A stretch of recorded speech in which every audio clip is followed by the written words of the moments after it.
close to the president. So that has changed over the time, whereby he no longer dictates who speaks and all those kind of things. He can only be of help because he understands the movements of the president. He is always pinpointing in getting timely programs to run. That has always been Farouk Kibet's space. Number two, even if you were to use that, have we then say, why don't we say then he's been competent? Because when he was absolute in dictating anything and everything around the president, especially when he was a deputy president, we never had these breaches.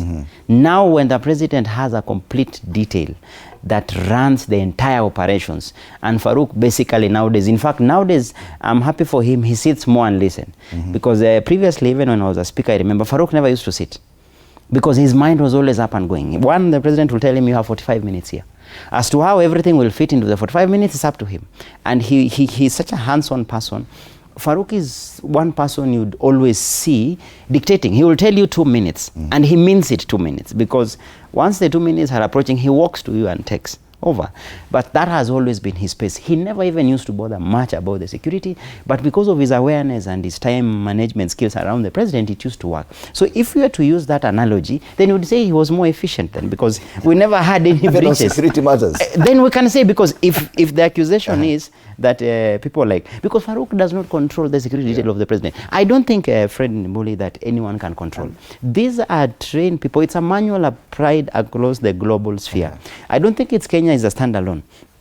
Museveni is a strong man, but he has no control about his security detail. That is their job. As I've said, they look at him as their client.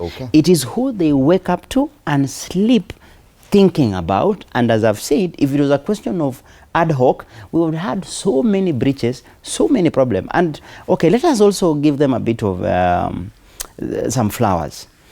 The breaches, because they are expected to be so perfect like Caesar's wife, such a breach becomes a whole big story.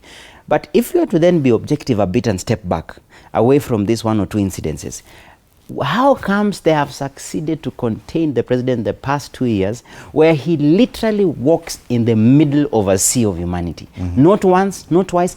Every time they are launching affordable housing, it's always countless number of people.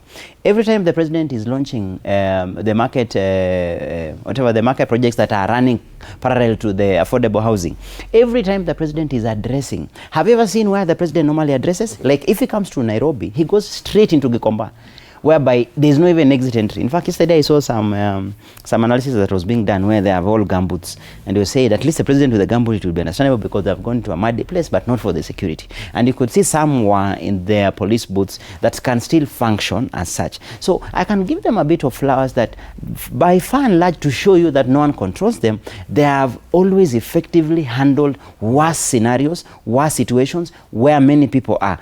But on this one, the reason why they're getting a flack on this one is because this should be the easiest bit, because it's an organized setup. The dais is there, there's space. Have you ever seen failure? Have you ever seen how the presidential dais is organized? The space between even where the president sits and the president is never squeezed. There's always a 1 meter rule or some 1.5 meter rule between even him and the deputy president. So you'll always see there's a seat, there's a space, there's a seat, there's a space. Then where the aide sits, the security formation around him is visible. In fact, dignitaries always, every president, when they come to a space, they are given more positions for their security. And then even where he speaks, where people will speak at more or less like either on the left or the right, but on the side, not in front. And then you'll find a distance of around 15-20 meters. And then where the president speaks will be just ahead. So all that has been put into consideration. So you can't then expect... Let's consider the other side. Let's consider the other side advice.